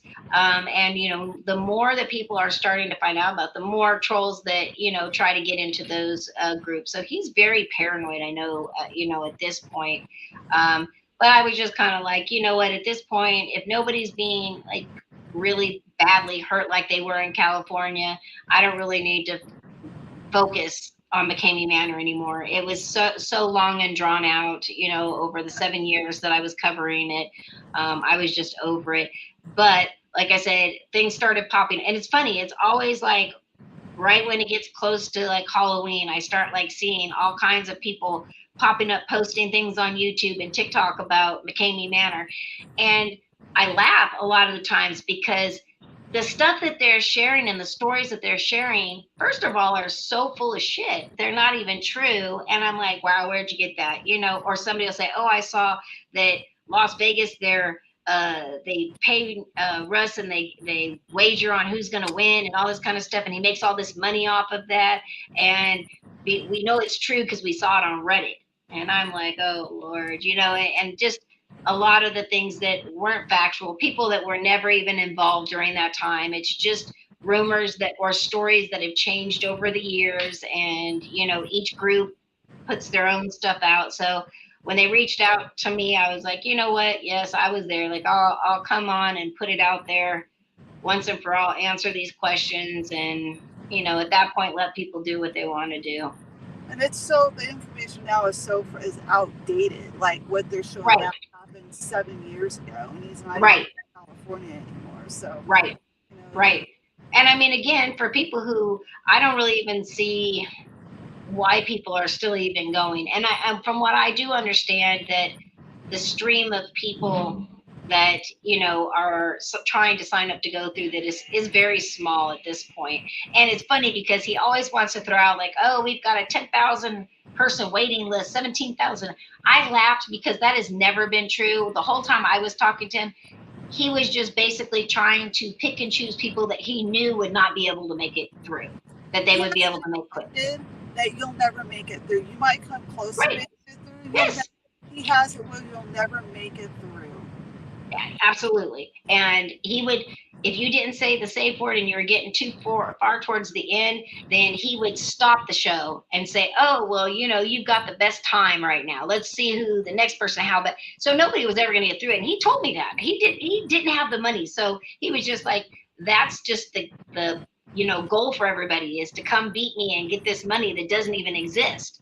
So of course he can't have anybody actually win, because how the hell could he, like, he works at Walmart and he lives in a trailer that he barely was able to buy in the first place. So you really think that he's got $30,000 hanging around that he could just, give to somebody who wins? That's never going to change. People need to stop thinking that there is that prize at the end of the tunnel, because again, none of this is true. If these people really want an extreme hunt, like you said, there are tons out there now, and you want the animatronics and you want all the crazy stunts and everything, that's where you want to go. Right. Not to somebody's backyard in Tennessee. And I can name so many of them that I've done. Like, you have the 17th door that the actors don't physically touch you, but you go, it's a level 5 is what I call. Then you have the Castle Chaos, which has the extreme part of it called the Crucible. And then they have their home, it's a level 5, where you get touch, you get, all that stuff. And then you have, the Frequent Brothers, which is pretty intense. They haven't done the victim experience in a while. I don't think they've done it since 2016. I think it was the last time they had it.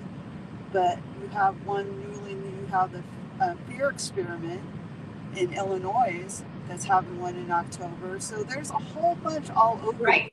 You just have to kind of like find what your body can handle physically and mentally to do them. They're not for everybody, Yes. They're really not. But again, I don't think McKamey Manor is made for anybody at this point. No. Like I don't see anybody that has ever come out of it to really say that they enjoyed it, and what the difference is I see all kinds of people that used to go to like Blackout or all these, Frequent Brother, all these different ones, and they come out and they'll be like, oh my God, it was an amazing experience. I can't wait till next year. There's a big difference, so I think people just need to make better choices and stop supporting the guy. That's what I can say. Just stop supporting him. My point is. I'm at a point where you can sign petitions, you can make all these groups to try to shut him down. Really, they've been trying to do this since 2014, since middle of 2016, 2017. Trying to shut him down. And we're in what year? 2023. Even before that, because even before I started, when I first started covering it, I remember doing shows where I was inviting the hater groups to come on to the show when I was supporting him, to have shows again, McKamey Manor against the haters. And so yeah, I mean, people just need to be smarter and choose better things. Let's see, with as little money as Russ has too, do you believe he would really attempt to sue somebody? Absolutely not. Again, I will be shocked if he actually goes through with the lawsuit with Ben. I absolutely think it would be hysterical, because I know for a fact he's never had the money, and that's why he has threatened to sue all kinds of people, especially people that have come out to expose him. He has absolutely never ever served anybody or sued anybody that went through and exposed him. So and nice try. And like you said, I don't think he has the legal the funds to be having a lengthy, drawn out court case. Well, my thing is, like, okay, can you imagine when he goes to, an attorney and he's like, okay, I need you to go after this person and I want $30,000. And like, again, if an attorney, a judge, a jury, anybody looked at the evidence and looked at the stuff that all these videos, everything that's out there from people who like me that have exposed him over the years, all of that would be brought into evidence. I don't think there is a jury in the world that would grant him any kind of judgment ever. He's going to look worse. And they're saying it's all scare tactics. You're absolutely right. Again, it's all manipulation. It's the fear factor. It's the fear thing that gets people going in all this. He scares you by either having people threaten you or troll you, or even worse, I mean, they'll troll your family. They'll contact, I've seen them contact CPS on people's, children. I have seen them call people's jobs and get them fired. I have seen all kinds of things. There is no line in the sand when it comes to what these people that support him will do for him. So, again, just be careful, because what you see when you first meet, Russ, we all seen that guy. We all drank the Kool-Aid. We all believed that he was this nice guy, and it was just all for fun and games, and nobody was hurt, and it was all of this until it wasn't anymore. And that's been the hardest part, is because for so long it was just a regular extreme haunt and nobody was being hurt really bad. So people got so used to that now, it was like when it changed in San Diego, people had a hard time believing that, and then if they followed it more, then they started seeing proof that it was getting worse and worse and worse, and then it continued to go until that was all shut down and Tennessee was back up. But yeah, people just need to stay away. Like, don't drink the Kool-Aid. Um, Definitely don't sign up for a tour unless you just want to exercise a lot and be waterboarded, you know. I mean, And if anybody is watching your show, wants to reach out to me to tell them other haunts to go to, I would be more than happy to tell them other haunts to go to that they could go to, and just stay away from that place. Because absolutely. digs his claws into you and gets what he wants from you, then he'll discard you, and then he is an a-hole. Yeah, oh, 100%. Feel miserable or get his little cahoots to harass you and bother you. Yeah, we were talking at the beginning of the show how when, you know, Russ finally found out that I was going to do an exposing show on him, that he put up the post about saying that, oh, that I'm this old, you know, bitter woman that because I put sexual advances on him and he rejected me, that, you know, that's the reason I was coming to say all these mean things. I don't think I've ever laughed so hard in my life because, again, if there was no men left in the world and it was only Russ, he still wouldn't be on my target. And I thought, and I didn't think anybody would actually believe that. But yeah, there were people in the group that 100% believe that.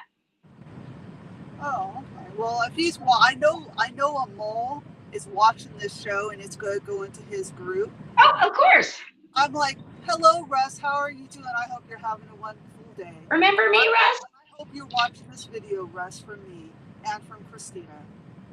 That's right. We're back. We're back. And how he responds will make a decision on how long I stick around, because I've already had a few people, you know, come out and try to talk some shit to me about doing this. And, you know, everybody involved that was involved has too many secrets that are still hidden that I can absolutely reveal. So I don't think that Russ is going to do too much. I mean, what can he do? Say that I, you know, all of a sudden out of nowhere, I decided I wanted him again. Call you a liar and say, oh, you don't know what you're talking about. Okay. But I have like for me, I have the pictures, I have the bruises, and all I got to do is reach out to that TV, that people that were from France, or from, I think they were from France, that made that documentary, and reach out to the person that did the article and say, hey, you were there on my tour. That's right. So I can go to numerous people to verify what I'm saying right now is absolutely true, you know.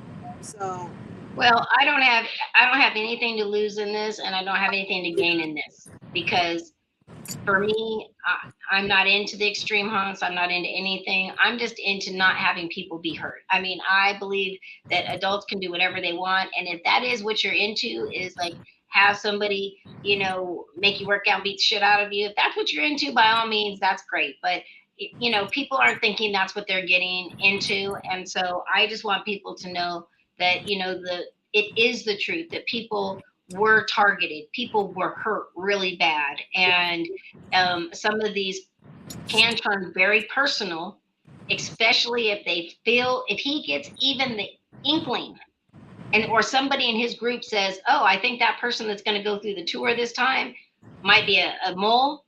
Oh yeah, you don't want that to happen, because then it'll, I mean, again, now that he's been in Tennessee, I haven't seen anything go overboard. But again, we know that originally in California, he wasn't going overboard, and then he did. So the opportunity is there, and we know that he can do these kinds of things. So that's what people need to be, you know, understand. Hold on, we got one more question. I'm a little surprised by Marissa, honestly, but on the other hand, she looked very brainwashed in that college documentary. You know, again, I think at the beginning she was a little, you know, brainwashed. She was very infatuated with, you know, the attention that she got. She was like a superstar in the group. You know, it was like Christina, Marissa, Crystal, even Laura Brotherton. Like there was a group of them that were very, very popular in the group. So she really enjoyed all of the attention. But as time went on, I mean, again, she would make these exit videos, or she would seem so traumatized. And then I would talk to her the next day and she was perfectly fine. And she's like, oh yeah, I'm scheduling for next month. So you have to understand that a lot of of that towards the end was scripted, and she didn't have a problem with what he was doing. So, but again, my manipulation is something, and when you find very weak-minded individuals, and again, we have to remember that Marissa, just like Holly, who were very manipulated, are both submissives in real life. Like, they are in relationships where they are in the BDSM communities and they are submissives. And both of them were both told me that they were into torture. So again, it's a little bit different when somebody goes in and they're already into torture, and so if you beat the shit out of them, it's okay because they want it, opposed to somebody going through and say, oh, I want an extreme haunt, and then getting their ass kicked when that's not what they expected. So it's a little different. And again, I also saw Marissa change over time. She was much different at the very beginning when she first started going through. She was very naive and everything. And eventually it was like he groomed her to be the star. And when he had nobody else, or when there was a documentary or anything, she was the first person that, was on the list to do it. So I just think that I need to kind of retell my story again and maybe open people's eyes. I guess my biggest thing out of this interview and coming on is, let people be aware that Russ is not this type of person that he perceives himself to be. And if you want to go to the haunt, go right on to the haunt. You're a big grown, you're a great big old grown person. You can do what you want to do. But there are other haunts that you can go to that are so much more better. Right. And even though he's not doing the stuff that he was doing in California now, again, people need to know what happened in California and why he got run out of California. What he's capable of. Oh, absolutely. And again, he started out this really nice guy, and it was just extreme, and it went to something very, very dark. So I hope that it doesn't go back that way. But, we know that, people that's the way they are, seem to repeat, history seems to repeat itself. So that's what I'm worried about, is that this could as well change from what it is now to something, morphed into something much more like California. I hope not. Right. And yeah, it's fine if people want to do that, as long as they know the 100% truth of what it is and not brought there based on all the lies. That I agree with. And my biggest thing, which has always been from the very beginning, is that there is an actual safe word, and that he respects it when somebody says, because we all know that in the chamber, when it got to the chamber and people were saying that safe word, he would not accept it, and he would just continue to go. And that's, again, what scares me a lot, because when somebody goes through as much as they think that they can and they tap out, if they're at that point then can no longer tap out, mentally it takes you to a whole nother level of fear. And some people can't really come back from that like other people can. And unless you've ever been at the brink of a mental breakdown, you won't understand what I'm talking about. But for anybody who has or knows somebody, you could tell that a prolonged period of being under that kind of mental stress and fear can do some really crazy things, to you mentally. So that worries me. Let's see.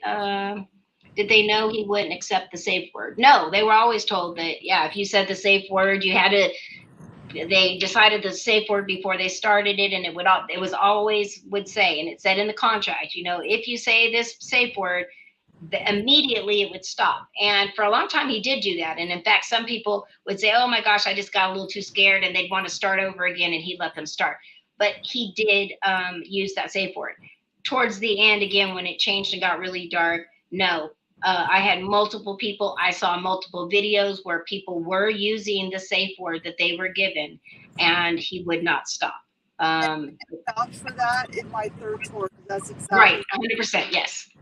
And then in my first tour, I think I was going into not trauma, but I was having a breakdown, and he let me continue after I said the safe word. Right. I went through. But the third one, I can completely, what you just said, I can say that that's honestly did happen with, at McKamey Manor in San Diego, because it happened to me on my first tour and it happened to me on my third tour. When I said the safe word, and the safe word is supposed to stop. Right. Outside of the van. Well, now I'm told that they are given a whole paragraph to say, and it has to be word for word. And if they miss even by a little bit, then they won't stop. So again, that worries me. Tennessee is not worrying me about the physical abuse, but it is worrying me about the mental abuse, because if they're not allowing that, safe word to be used, again, that's another little morph that he does. Instead of the safe word, now you have to have a safe phrase, which would be much harder in the middle of all this chaos to be able to remember a 5-paragraph saying that you have to say. And you're not going to remember that when your brain is when your brain shuts down and it goes into a state of trauma, it goes into a state of protecting itself. You're not going to remember a phrase. Dark Envy is asking you, Christina, were you around during the SDU documentary? And was your tour during that documentary, or did they just use footage? No, I think they just used footage. Yeah, that's what I remember too. They interviewed me when the Guardian did a documentary, which they right during the tour when I did that tour, and that was back in either 2014 or 2015 tour. Yeah, I remember that. Yeah. So, all right, guys. Well, we have hit 2 hours, so I'm going to go ahead and end this live. A few people have asked me. I've got a few people, including Christina, that instead of focusing just on California, I would just like to interview them to share their own personal experiences. So for that, I will set up another stream. If that's something you guys would like to have me do, just leave it in the comments. But that is, I guess, kind of what the plan is for right now, is that we'll set up something else, and we can still do question and answers, but we'll focus on some people's actual experiences, because again, I think that is really important. So all right, everybody, thank you so much for joining us tonight. Christina, thank you for joining me. I appreciate it, honey, as always. And I'll get a hold of you after the show. We'll when I find out what day we're going to do the next one, I'll let you know. Okay, no worries. All right, thank you so much. You're welcome. Bye. All right, bye. All right, guys. So again, I know there's probably plenty of people that are going to want to watch this after the fact. Feel free to leave it up in the group. If you have any questions, feel free to put them in the comment section over underneath the live stream in the group chat, or in the group, and I can still answer questions later. With that being said, I hope that this brought some kind of clarity, and let me know what else I can do to help. Good night, everyone.